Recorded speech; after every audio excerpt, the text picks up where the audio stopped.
Welcome friends, आप सभी का स्वागत है आपके अपने चैनल गुसाई सर में।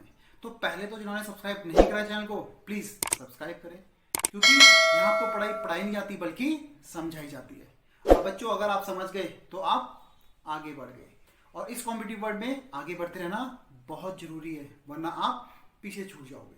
तो आइए जुड़िए अपने ही चैनल गुसाई सर के साथ, क्योंकि गुसाई सर कभी भी अपने कमजोर बच्चे का हाथ नहीं छोड़ते। वेलकम फ्रेंड्स, आप सभी का एक बार फिर से स्वागत है आपके अपने ही चैनल गुसाई सर में।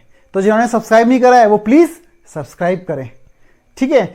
आज हम करने वाले हैं क्लास 9th का chapter introduction to Euclid geometry की फर्स्ट एक्सरसाइज। जिन्होंने लास्ट की वीडियोस नहीं देखी हैं वो आपको ऊपर आपको दिख रहा होगा, प्लीज वो जाके जरूर देखें, क्योंकि हमने उसमें बहुत सारी अच्छी अच्छी चीजें डिस्कस करी हैं, ठीक है। सारा कंफ्यूजन क्लियर हो जाएगा आपका। पुरानी वीडियो जरूर देखो, आपके आगे की एक्सरसाइज बहुत इजी हो जाएगी, ठीक है बच्चों। तो हम कर रहे हैं एक्सरसाइज 5.1 के क्वेश्चन नंबर 4 से स्टार्ट। दो क्वेश्चन नंबर 1 2 3 क्यों नहीं कर रहे हैं, क्योंकि उसमें क्या है, ट्रू फॉल्स है, कुछ में डेफिनेशंस बतानी है, भाई पैरेलल लाइंस क्या होती है, पॉइंट क्या होता है, तो वो आप खुद से कर सकते हो, ठीक है। तो जो एक्सप्लेन करने वाली चीजें हैं, जो समझने वाली चीजें हैं, वो हम यहाँ डिस्कस कर रहे हैं। तो ध्यान से देखो वीडियो को, मजा भी आएगा और समझ भी आएगा। तो ठीक है, क्वेश्चन में बोला जा रहा है if a point C lies between 2 point A and B, जो सी है वो ए और बी के बीच में लाई कर रहा है, such that A C is equal to B C, this is given to you. Proving वाले क्वेश्चन में ये बहुत जरूरी है कि आपको पता हो क्या गिवन है, क्या प्रूफ करना है, ठीक है। तो इसको आप हैबिट में लाओ, ठीक है, हैबिट पे ले आओ इसको, कि भाई आप ये जरूर लिखो कि गिवन क्या है, ठीक है। हमें प्रूफ क्या करना है, ठीक है। तो हमें प्रूव करना है that A C is equal to half of A B, this we have to prove, ठीक है। तो ठीक है, अब प्रूफ स्टार्ट करते हैं। तो प्रूफ स्टार्ट करते हैं इसका। तो प्रूफ के स्टार्ट करने से हमें बोला हुआ ए बी के बीच में, तो ठीक है भाई, ये हो गया ए, ये हो गया बी, ठीक है, ए बी। अब सी लाई कर रहा है, इनके बीच में पोजीशन नहीं बताई है, सी को कहीं पे भी ले लो, यहां ले लो, यहां ले लो, यहां ले लो, कहीं भी। तो सी को मैंने यहां ले लिया, ठीक है। अब ये जो ए बी लाइन है, ए बी लाइन को हम ऐसे लिख सकते हैं ना, ए बी इक्वल टू, ये पूरी ए बी लाइन को मैं ऐसे लिख सकता हूं, ए सी प्लस बी सी, कोई गलत नहीं है ना, बनेगी तो ए बी ही, ठीक है। बिल्कुल डाउट नहीं, कोई भी डाउट हो मुझे कमेंट जरूर लिखें, ठीक है, सब डाउट क्लियर करूंगा मैं आपके। तो ए बी को मैं ए सी प्लस बी सी लिख सकता हूं। अब देखो गिवन क्या है भाई, ए सी और बी सी तो बराबर है ना, तो मैं बी सी की जगह क्या लिखूंगा, ए सी, ठीक है। अब आप बोलोगे सर ए सी की जगह बी सी भी तो लिख सकते हैं, बिल्कुल लिख सकते हो, बट हमें देखना है प्रूफ।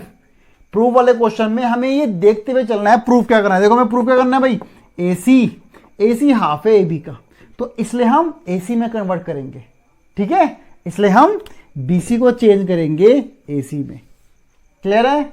चलो भाई, AB equal to AC plus AC, ये आप लिखोगे गिवन है आपका, that AC equal to BC, है ना, सिंपल। चलो अब भाई AB इक्वल टू कितना हो गया, 2AC, हो गया प्रूफ हमारा, है ना। बस एक स्टेप और भाई, 2 को नीचे भेज दो, तो ये हो जाएगा भाई A C is equal to half of A B, this you have to prove, ठीक है। तो क्वेश्चन नंबर 5 में क्या बोला भाई इन क्वेश्चन नंबर 4 सेलेक्ट कर रहे हैं कि जो पॉइंट सी था वो क्या था, मिड पॉइंट था, बिल्कुल सही बात है भाई, ऐसा था ना भाई, ए बी सी, और हमें क्या बोला हुआ था भाई, ए सी और बी सी बराबर है, बिल्कुल सी आपका मिड पॉइंट था, ठीक है। तो चलो मिड पॉइंट था, ये आपको बोला गया कि यानी कि सी आपका मिड पॉइंट था, तो वो बोल रहे हैं कि प्रूव करो कि हर each and every line have a single mid point. तो लॉजिकली बिल्कुल सही है भाई, अगर ये मार्कर है मैं इसे बीच में से कट करूंगा तो केवल यही इसका मिड पॉइंट होगा। अब यहां पे तो नहीं हो सकता, यहां पे भी नहीं हो सकता, तो किसी भी लाइन का केवल एक ही मिड पॉइंट होता है। तो लॉजिकली बिल्कुल सही है ये, बट हमें मैथमेटिकली प्रूव करना है बच्चों, ठीक है। चलो करते हैं, ध्यान से देखना है, एकदम मजा आएगा और समझ भी आएगा। तो हम अगेन ले लेते हैं line segment, again A B ले लेता हूं मैं, ठीक है, और मैं ले लेता हूं let line segment A B have 2 midpoint, ठीक है। So let line segment AB have two midpoint, ठीक है, 2 मिड पॉइंट है आपके, ये हमने अज्यूम कर लिया हम अपनी स्टेटमेंट को, ठीक है, हमने ये अज्यूम कर लिया है कि जो लाइन ए बी है उसके 2 मिड पॉइंट है। अब 2 मिड पॉइंट है तो कंडीशन क्या होगी, ठीक है, when C is taken a midpoint, ठीक है, ऑफ ए बी। जब हम सी को मिड पॉइंट लेंगे तो भाई ये होगा, जो हमारा ए बी होगा वो क्या होगा, ए सी प्लस बी सी, ठीक है, जब हमारा यानी कि मिड पॉइंट है तो ये कंडीशन होगी। या हम इसको ऐसे लिख सकते हैं कि जब सी मिड पॉइंट है तो ए सी इक्वल टू बी सी, है ना भाई, मिड पॉइंट है तो बिल्कुल हाफ हाफ में डिवाइड करेगा। चलो ये हो गया। अब कर लेते हैं adding A C on both side,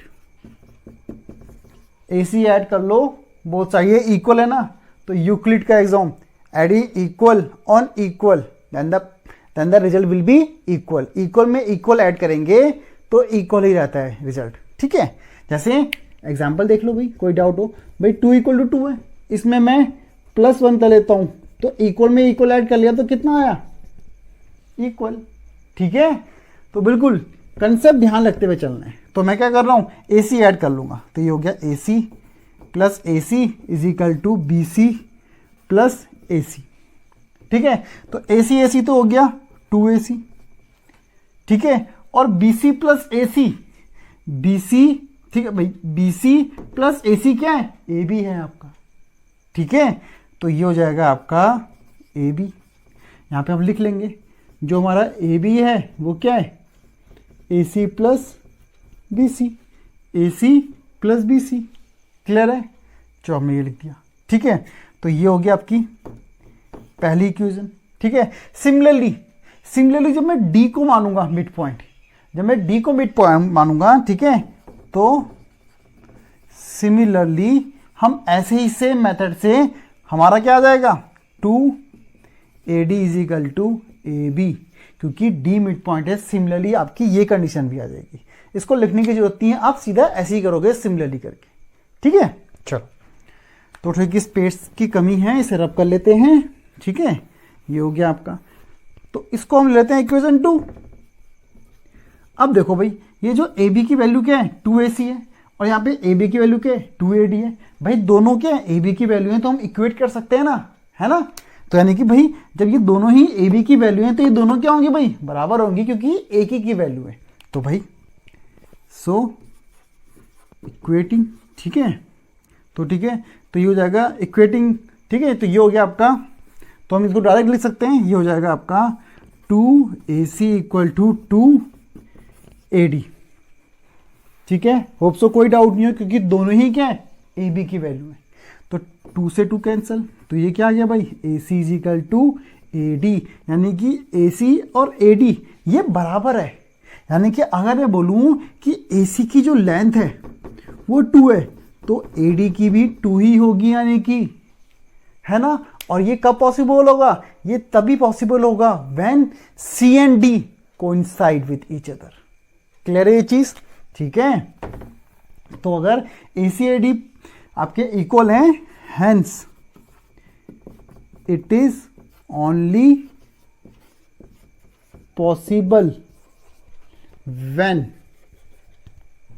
C and D coincide with each other. जब ये कोइंसाइड करेंगे या ओवरलैप करेंगे, एक दूसरे के ऊपर होंगे, तो ही तो पॉसिबल है। अब यानी कि भाई दो हमने मिड पॉइंट लिए थे और ये दोनों एक साइड कोइंसाइड कर रहे हैं, ओवरलैप कर रहे हैं, तो हेंस किसी भी लाइन सेगमेंट का एक ही मिड पॉइंट हो सकता है। So any line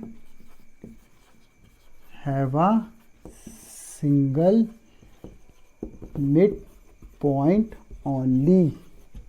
hope so clear है, ठीक है।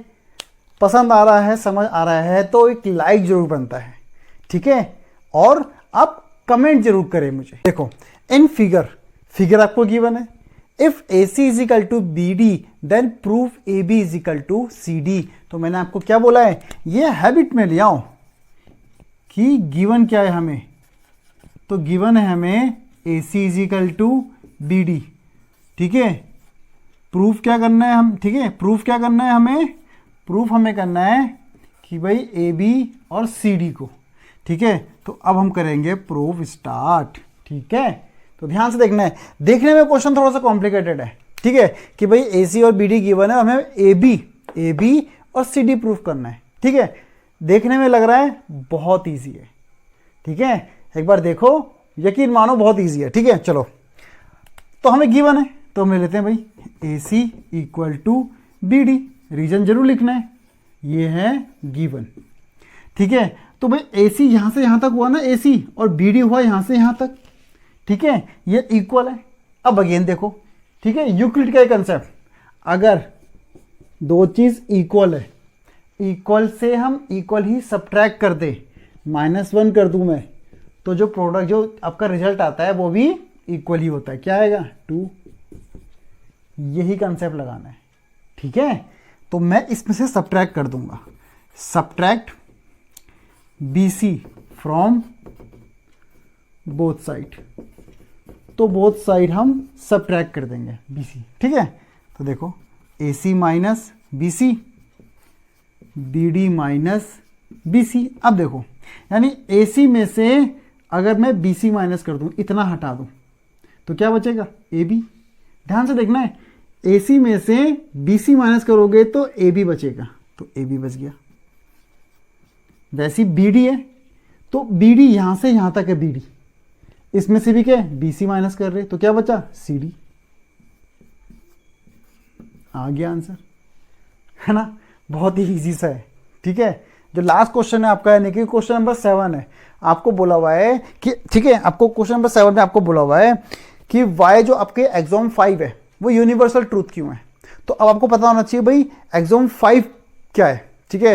तो यूक्लिड की जो एक्सॉम 5 है उसमें बोला गया है कि जो होल होता है वो अपने पार्ट से बड़ा होता है, और ये बिल्कुल सही है, ठीक है। देखो सिंपल सा मैं आपको एक्सप्लेन करता हूँ, ये ठीक है, ये आप खुद से कर लोगे। ये तो समझ आ गया, अगेन समझ आया तो लाइक करना है और कमेंट भी करना है, डाउट है तब तो कमेंट करना ही करना है, पूछना ही है, ठीक है। चलो, तो मैं आपको एक्सप्लेन कर देता हूं कि जो आपका लास्ट क्वेश्चन है आपका, ठीक है, 7th क्वेश्चन है, उसने बोला हुआ एक्सॉम 5 को यूनिवर्सल ट्रूथ क्यों बोला है, ठीक है।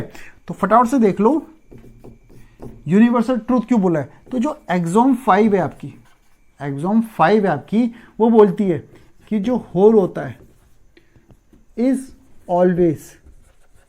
Always greater than a part.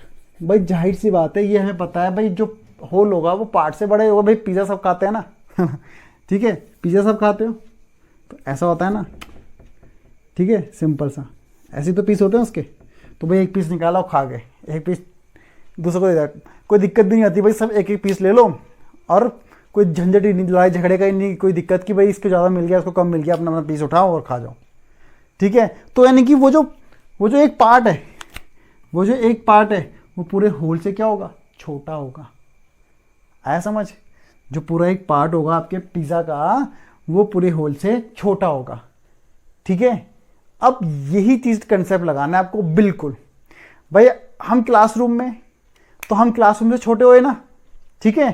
Classroom school के अंदर है, क्लासरूम स्कूल के अंदर है तो क्लासरूम स्कूल से छोटी हुई, ठीक है। आपका स्कूल आपकी स्टेट में है तो आपका स्कूल आपके स्टेट से छोटा हुआ, आपका स्टेट कंट्री में है तो कंट्री से छोटा हुआ, कंट्री वर्ल्ड में है वर्ल्ड से छोटा हुआ, वर्ल्ड अर्थ में है तो अर्थ से छोटा हुआ। ये सब क्या है, पार्ट्स है।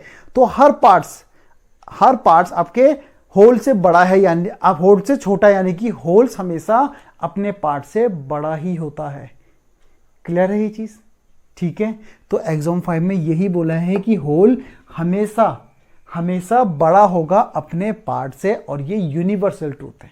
जस्ट आपको एग्जांपल देखिए, एग्जांपल कोई भी दो आप, कोई भी एग्जांपल दो आप, ठीक है। नंबर ले लो, ठीक है, 10 नंबर, इसके अगर मैं पार्ट्स करूं, 10 नंबर के अगर मैं पार्ट्स कर दूं 2, 4, 2, 4 5 6 7 8 1 और 1। तो ये जो होल है ये इन सब पार्ट से बड़ा है ना, तो ये मैथमेटिकल भी है और प्रैक्टिकल लाइफ में भी एप्लीकेबल है, इसलिए ये यूनिवर्सल ट्रूथ है बच्चों। ठीक है, समझ आया, पसंद आया तो लाइक करना है आपको और कमेंट भी करना है दोस्तों। वीडियो को ज़्यादा शेयर करो ताकि मैक्सिमम बच्चे तक पहुंचे, और इसकी कोई कॉस्ट भी नहीं है, केवल एक सब्सक्राइब करना है आपको, इतनी ही कॉस्ट है आपके गुसाई सर की। Thank you. मुझे पूरी उम्मीद है आपको वीडियो पसंद आई होगी, और पसंद आई है तो एक लाइक जरूर बनता है। साथ ही साथ अगर कोई डाउट है आपका या कोई सजेशन है तो कमेंट जरूर करें। एट लास्ट चैनल को सब्सक्राइब करना ना भूलें, साथ ही साथ बेल आइकन को प्रेस करें और सिलेक्ट ऑल सिलेक्ट करें ताकि सारी नॉलेजेबल वीडियो सबसे पहले आपके पास पहुंचे।